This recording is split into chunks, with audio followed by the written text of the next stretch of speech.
Se há algo que é comum a toda a humanidade, a nossa incrível capacidade de criar monstros. Figuras que, por uma ou outra razão, despertam horror ou desconforto naqueles que escutam suas histórias. Das lendas contadas por antepassados, aos clássicos filmes que assistimos ou aos jogos que jogamos. Um monstro que aparece mais do que qualquer outro por todos os lados é o vampiro, e consequentemente, seu mais conhecido representante. I am Drácula. Mas, como tudo que é humano, é na realidade que buscaremos sua origem. Hoje vamos investigar a figura do Conde Drácula.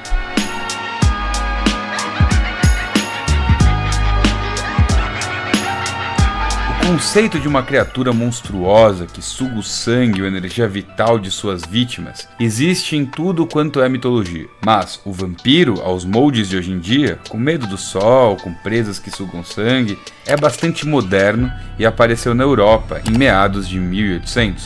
Quando as lendas de fato começaram, em 1700 e tanto, parece ter havido um medo real e coletivo de criaturas da noite originadas do folclore dos Balcãs. Ou seja, as lendas podem até remontar a uma história de um passado mais distante, só que o vampiro que você conhece, na verdade é uma lenda urbana, e é bastante recente. Seu grande salto para a fama veio logo com a obra-prima de Bram Stoker, publicada em 1897, Drácula. Drácula foi o mais famoso, mas apenas um de muitos romances vampirescos do período. A título de exemplo, em 1872, Sheridan Le Fanu, chefe dele, escrevera Carmila, que conta a história de uma vampira, e não fora o único. O que faltou para os outros serem o grande estouro que foi o Drácula não era exatamente o conteúdo, mas a forma. Daí que entra Bram Stoker e sua genialidade. Na época em que escreveu o texto, já era um autor bastante conhecido, sendo Drácula seu quinto livro publicado, em um gênero novo, bastante recente, o romance epistolar, que basicamente consiste em uma história contada através de cartas, diários, jornais e relatos desse tipo. Um tipo de narrativa que fortalece bastante na verossimilhança, portanto que dá ares de realidade. Outra característica do livro que aumenta esse efeito de verossimilhança é a pesquisa histórica de Bram, que teria se inspirado em Vlad Tepes. Mas quem foi Vlad Tepes? O príncipe Vlad III foi de fato uma figura histórica, que nasceu na Transilvânia em 1431.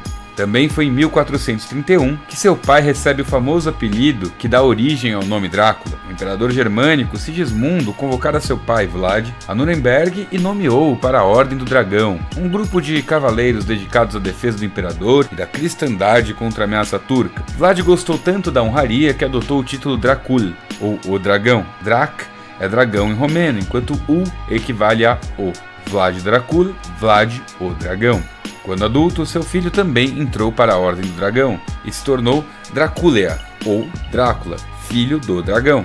Embora há quem acredite que o termo também carregue a conotação de demônio em romeno, fato é que tanto Vlad pai quanto filho eram guerreiros de Cristo, e por isso nós vamos entender um pouco mais seu contexto histórico. Existem vários marcos de transição do medievalismo para a modernidade. Um dos mais importantes deles é a queda de Constantinopla. Em 1453, o Império Otomano conquista a cidade que passa a se chamar Istambul.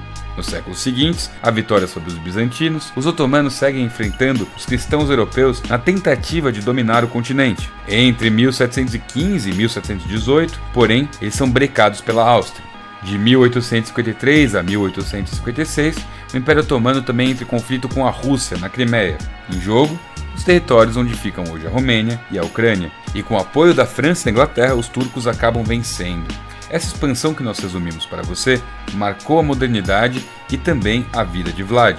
Após a morte de seu pai, em 1447, Vlad III virou rei da Valáquia, região que, junto com a Transilvânia e a Moldávia, formariam a Romênia no futuro. Durante seu reinado, Vlad usou o terror para rechaçar o avanço otomano e sua brutalidade tornou-se lendária, um pano de fundo para caracterizar uma lenda que ocupa o imaginário cristão da época, uma criatura corrompida e um herói trágico, transformado em vilão. Todos os relatos que ainda existem sobre o reinado de Drácula parecem concordar em um ponto. O príncipe tinha uma fascinação macabra por empalamentos. Esse método de execução e tortura prolongada envolvia o uso de uma estaca de madeira, de preferência não muito afiada e embebida em óleo, para não matar de cara a vítima. Então agora que conhecemos essa figura monstruosa e histórica, eu te pergunto, Como o vampirismo entrou em sua vida? Bom, na verdade nunca entrou. Isso veio associar-se à sua figura a partir da literatura de Stoker, que causou tanto medo na Europa quanto os contos de violência do passado de Vlad. Aliou também elementos da literatura gótica e cenários sinistros e tétricos, que dão todo o ar de terror necessário para marcar uma época de epidemias e sofrimento. Inspirado pela segunda onda epidêmica da cólera, a obra de Stoker, de acordo com especialistas, teria feito diversas relações entre o mais temido de todos os vampiros e a disseminação da cólera em Sligo, na Irlanda, entre 1829 e 1823, entre elas o fato de ter vindo de fora através do mar. Nesse sentido, tudo teria começado com Charlotte Thornley, uma sobrevivente da epidemia e ninguém menos que mãe de Stoker. Drácula é, portanto, uma obra complexa, cujo monstro é inspirado em diversas referências históricas e pavores, tanto reais quanto legítimos, incorporados a uma figura macabra que compila todos esses receios psicossociais.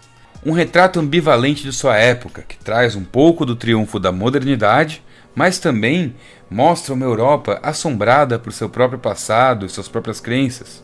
Uma história do passado que foi perfeitamente traduzida pelo advento do cinema, que é também uma conquista da modernidade.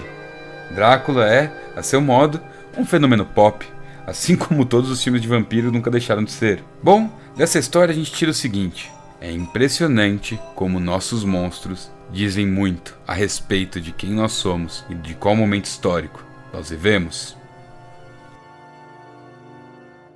Bom, é isso aí, galera. Eu espero que vocês tenham gostado desse conteúdo. Se você gostou, deixa um like, compartilha, manda para as pessoas. Se ficou alguma dúvida, comenta aqui embaixo, quem sabe a gente não responde. E acima de tudo, se você gosta do nosso trabalho, se você gosta do conteúdo que a gente faz, considere se inscrever no canal, ativar o sininho para receber todas as notificações. E bom, é isso aí, gente.